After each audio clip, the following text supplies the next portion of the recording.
Assalamualaikum warahmatullahi wabarakatuh. Di sini kelompok kami akan menjelaskan tentang adanya perencanaan pajak melalui penyusutan. Kelompok kami terdiri dari Ahmad Zaki Gufron, Amelia Fahiri, Fikri Syahluda, dan juga Nur Fadila. Untuk materi pertama akan disampaikan oleh Ahmad Zaki Gufron. Yang pertama yaitu pengertian penyusutan. Apa itu sih penyusutan? Menurut PSAK nomor 17, penyusutan adalah alokasi jumlah suatu aktiva yang dapat disusutkan sepanjang masa manfaat yang diestimasi. Penyusutan perlu dilakukan karena manfaat yang diberikan dan nilai dari aktiva tersebut semakin berkurang. Pengurangan nilai aktiva dibebankan secara bertahap.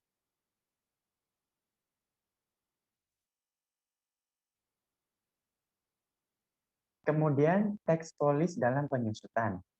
Dalam teks polis dalam penyusutan terdiri dari 3 hal yang harus dipertimbangkan, yaitu keadilan pajak, kebijakan ekonomi, dan administrasi. Dalam keadilan pajak, perlu diperhatikan mengenai jenis kegiatan dari wajib pajak. Apakah perusahaan manufaktur atau perusahaan jasa? Bagaimana struktur modalnya? Apakah padat modal atau padat karya? Dengan adanya penyusutan, maka kegiatan usaha manufaktur dan jenis usaha yang padat modal akan lebih diuntungkan dibandingkan dengan yang lainnya. Yang kedua, kebijakan ekonomi. Dengan adanya penyusutan ini, membawa akibat pada peningkatan investasi.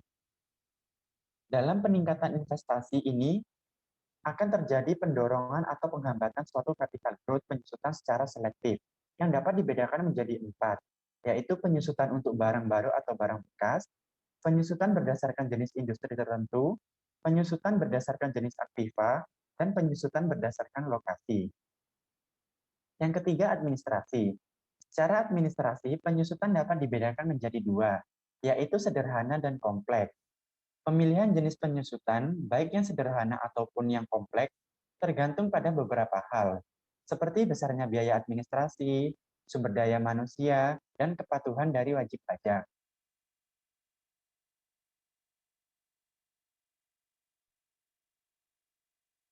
Kemudian karakteristik aktiva yang dapat disebutkan. Terdapat 6 karakteristik yang harus diperhatikan. Yang pertama, digunakan dalam kegiatan usaha. Aktiva yang boleh disusutkan adalah aktiva yang dipakai dalam usaha atau menjalankan usaha, di mana aktiva ini dapat dibedakan menjadi bisnis aset, mixed asset, dan private asset. Yang kedua, nilai menurun secara bertahap. Nilai aktiva yang dapat disusutkan harus menurun secara bertahap, baik karena semakin buruk fisiknya atau karena faktor kualitas. Adapun aktiva yang tidak dapat disusutkan adalah tanah, finansial aset, barang dagangan, dan persediaan. Yang ketiga, aktiva berwujud dan tidak berwujud. Aktiva berwujud maupun aktiva tidak berwujud yang mempunyai manfaat lebih dari satu periode dapat disebutkan. Untuk aktiva tidak berwujud, penyusutannya disebut dengan amortisasi. Yang keempat, pihak pengguna aktiva yang menyusutkan. Pihak yang berhak melakukan penyusutan yaitu pihak yang menggunakan aktiva tersebut dalam kegiatan usaha dan pemilik. Kemudian yang kelima, saat dilakukan penyusutan. Secara umum, saat dilakukan penyusutan adalah saat digunakan, tetapi ada kalanya pada tahun perolehan.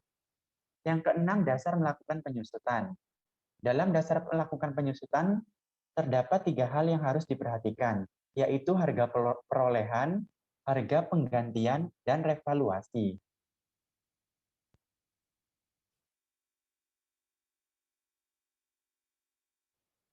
Kemudian penyusutan yang dipercepat. Penyusutan dipercepat adalah metode penyusutan yang mengalokasikan proporsi yang relatif besar dari biaya aset untuk tahun-tahun awal dari masa manfaat aset.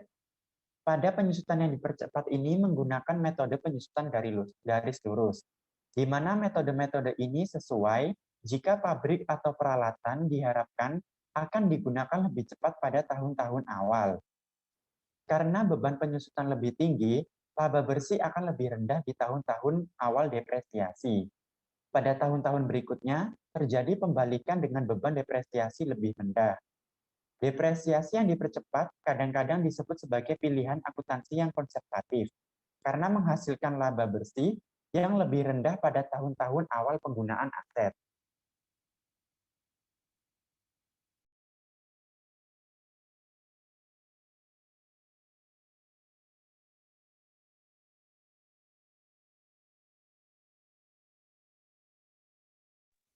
Selanjutnya yaitu penyusutan dalam perpajakan. Nah, untuk penyusutan dalam perpajakan ini itu telah diatur dalam pasal 9 ayat 2 UU PPH. Nah, sejak tahun 1995, perpajakan fiskal itu telah menetapkan bahwa untuk menyusutkan aktiva atau hartanya itu secara individual, terkecuali untuk alat-alat kecil yang sejenis. Nah, untuk alat-alat kecil yang sejenis ini itu masih bisa disusutkan secara kelompok atau sesuai dengan golongan aktiva tersebut.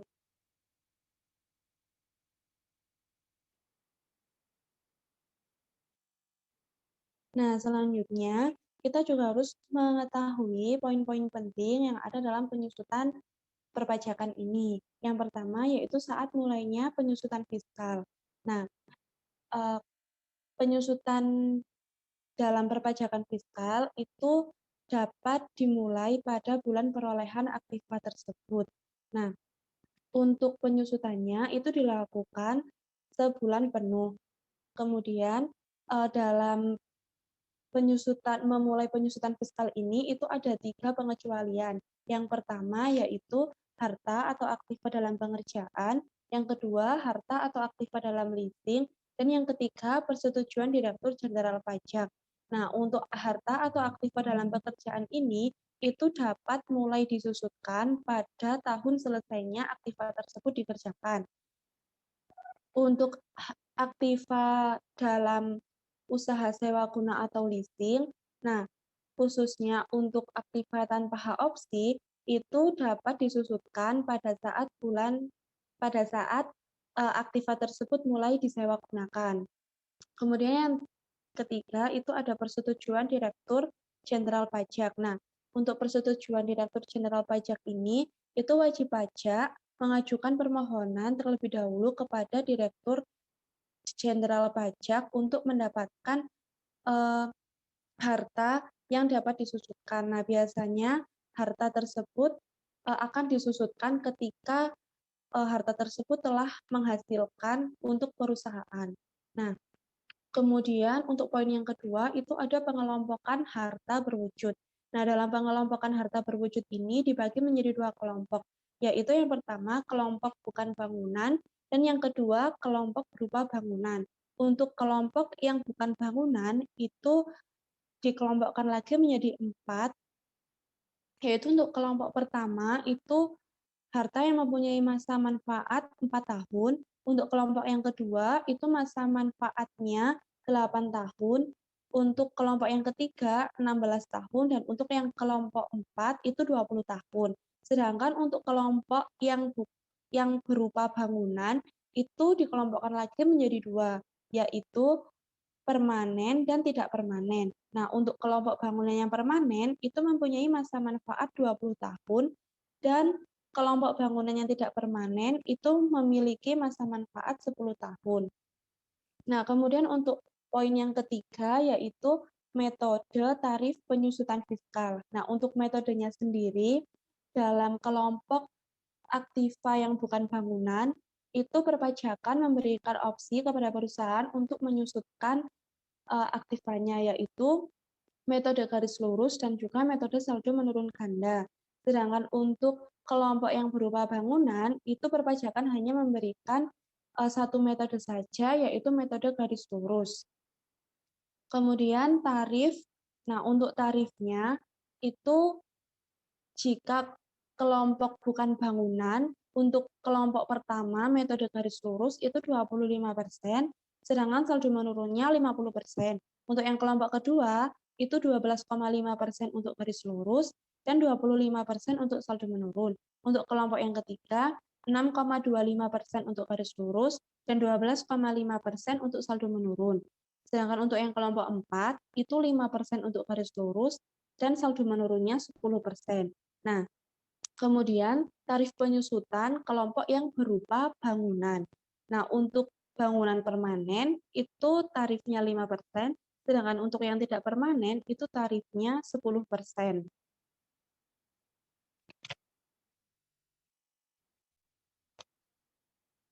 Selanjutnya yaitu penyusutan berdasarkan standar akuntansi. Nah, aktiva tetap dan akuntansi penyusutan diatur dalam Standar Akuntansi Keuangan di dalam Pernyataan Standar Akuntansi Keuangan nomor 16 tentang aktiva tetap dan aktiva lain-lain, PSAK nomor 17 tentang akuntansi penyusutan. Nah, penyusutan yang dalam periode akuntansi itu dibebankan ke pendapatan, baik pendapatan yang langsung maupun yang tidak langsung. Kemudian, untuk dapat mengetahui jumlah yang dapat disusutkan, itu kita bisa memperolehnya dari jumlah perolehan aktiva tersebut dikurangi dengan nilai sisa dari aktiva tersebut. Kemudian, untuk dapat mengukur penyusutan dari aktiva tersebut, itu kita bisa mendapatkannya atau melihatnya dari umur ekonomis aktiva tersebut.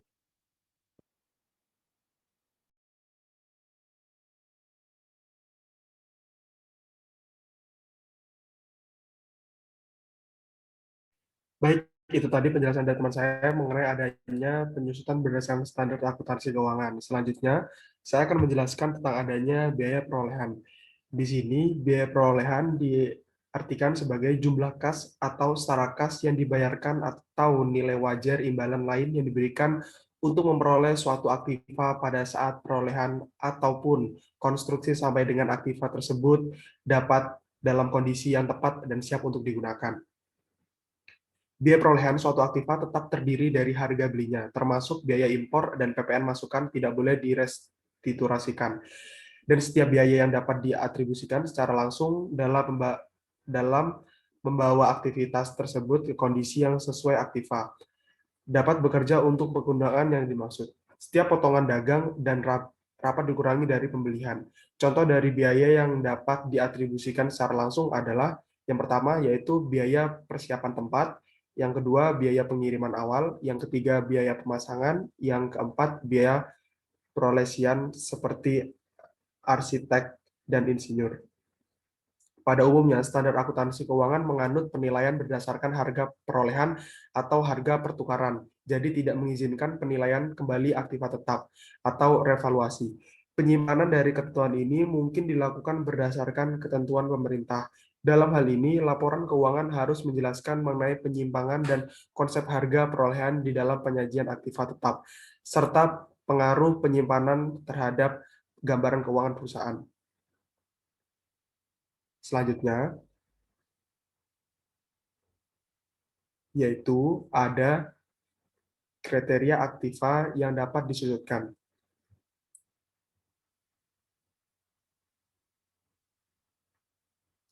Dalam kriteria aktiva yang dapat disusutkan terbagi menjadi 3, yaitu yang pertama diharapkan untuk digunakan selama lebih dari 1 periode akuntansi, yang kedua memiliki suatu manfaat yang terbatas, yang ketiga ditahan oleh suatu perusahaan untuk digunakan dalam produksi atau memasak barang dan jasa untuk disewakan ataupun untuk tujuan administrasi. Selanjutnya, yaitu adanya masa manfaat.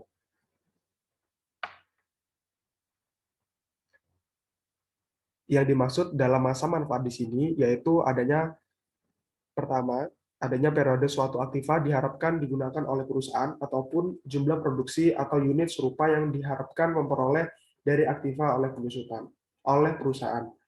Masa manfaat ataupun ekonomis dari suatu aktiva yang dapat disusutkan untuk suatu perusahaan mungkin lebih pendek dari usia fisik atau usia teknisnya. Masa manfaat suatu aktiva tetap harus ditelaah ulang secara periodik dan bila harapan berbeda secara signifikan dengan estimasi sebelumnya.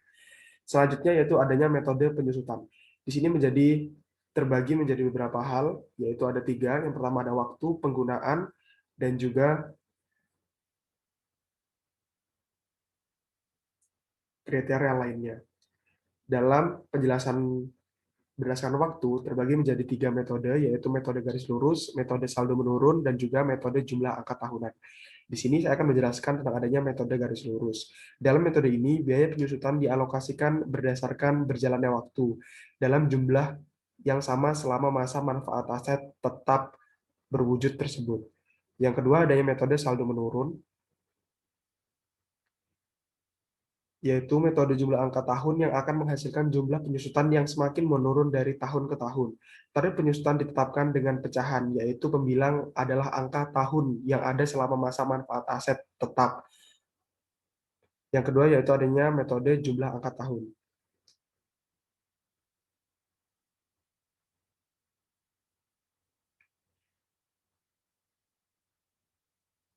Selanjutnya, dalam materi metode penyusutan yang kedua yaitu adanya penggunaan.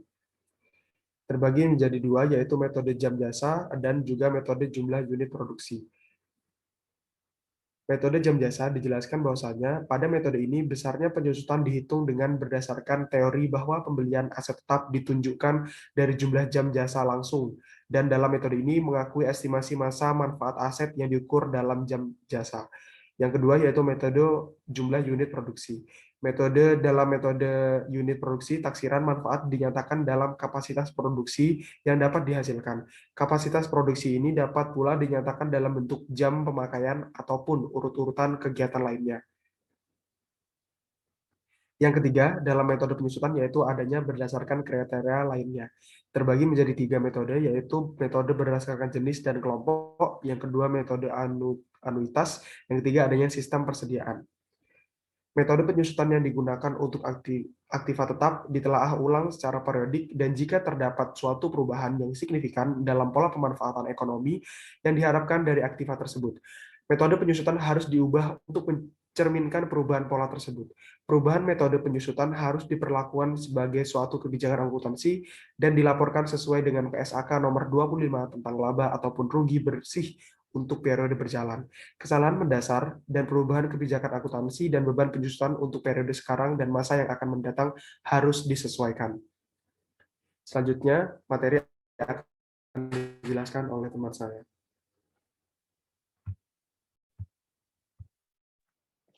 Ya, jadi di sini saya melanjutkan tentang penyusutan berdasarkan standar akuntansi. Yang pertama itu ada penyusutan kelompok dan gabungan. Nah, penyusutan kelompok dan gabungan ini ditujukan untuk memudahkan kegiatan administrasi. Nah, di sini maksudnya itu adalah penyusutan itu dihitung berdasarkan jenis-jenis aktivanya. Jadi nanti setiap aktiva yang sejenis itu akan dikelompokkan menjadi satu, kemudian dikalikan dengan tarif penyusutan untuk perhitungannya. Nah, dalam ketentuan fiskal, hal ini disebut dengan golongan harta. Dan apabila kelompok aktiva yang tidak sejenis, itu nantinya akan penyusutannya dihitung dengan cara penggabungan atau composite depreciation. Nah, berdasarkan penyusutan itu tiap tahun, tiap tahun dihitung berdasarkan jenis aktivanya dengan metode garis lurus. Nah, kemudian yang kedua adalah saat dimulainya penyusutan. Jadi kapan saat dimulainya penyusutan? Nah, penyusutan itu dimulai pada saat ketika barang atau aktiva itu diterima, dibeli, atau selesai pengerjaannya. Nah, penyusutan dimulai pada tahun selesainya pengerjaan apabila apabila aktiva tersebut sedang dikerjakan. Berbeda dengan penyusutan fiskal yang harus dilakukan selama setahun penuh, pada penyusutan komersial itu boleh diberlakukan dengan jangka waktu yang lebih pendek. Misalnya ketika suatu barang itu dibeli pada bulan Juli, maka perhitungan penyusutannya adalah dimulai dari bulan Juli saat dibelinya aktiva tersebut sampai dengan bulan Desember saat berakhirnya periode akuntansi. Kemudian yang ketiga ada dasar penyusutan. Nah, dasar penyusutan itu yang digunakan adalah biaya perolehan awal, baik melalui pembelian, pendirian, penambahan, ataupun perbaikan aktiva. Nah, jika aktiva itu melakukan penilaian kembali atau revaluasi, maka dasar penyusutan yang digunakan adalah penilaian kembali tersebut atau nilai revaluasinya. Kemudian yang selanjutnya ada pengungkapan. Pengungkapan metode itu yang digunakan adalah estimasi masa manfaat atau tingkat penyusutan yang digunakan untuk menyediakan informasi bagi pengguna laporan keuangan. Jadi di sini pengguna laporan keuangan itu membutuhkan informasi terkait kebijakan penyusutan yang digunakan oleh perusahaan dan juga besarnya penyusutan yang terjadi setiap periode akuntansinya. Karena itu pelaporan terkait besarnya penyusutan itu sangat penting dan harus dilaporkan dengan sangat cermat.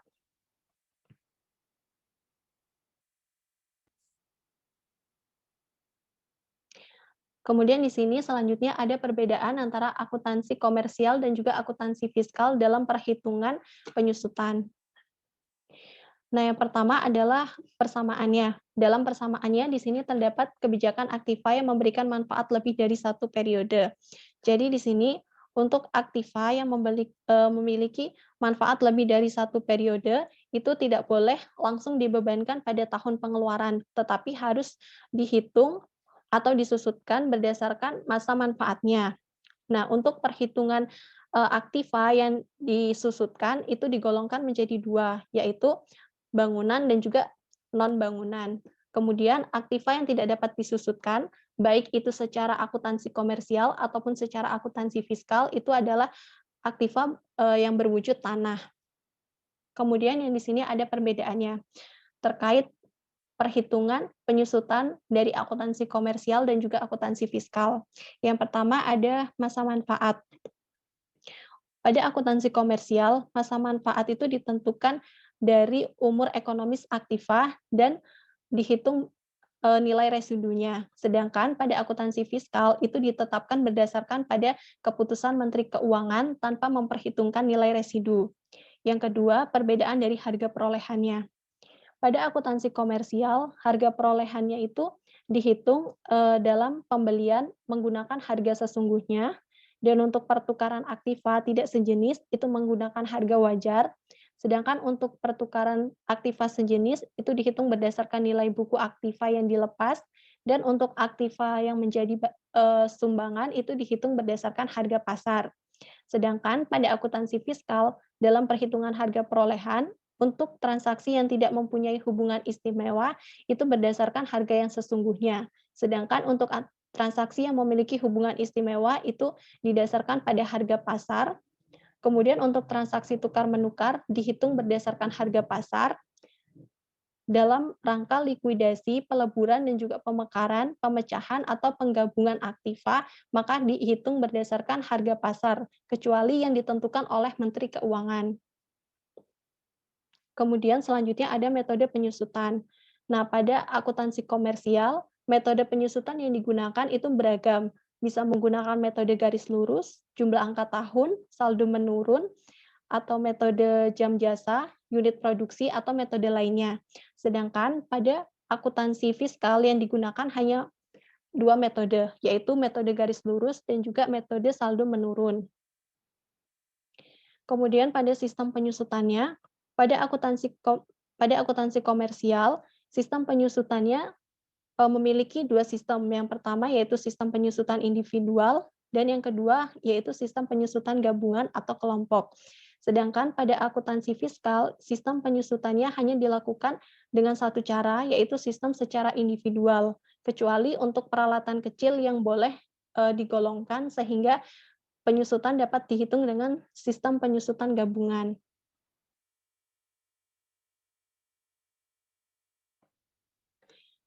Selanjutnya adalah perencanaan pajak untuk penyusutan.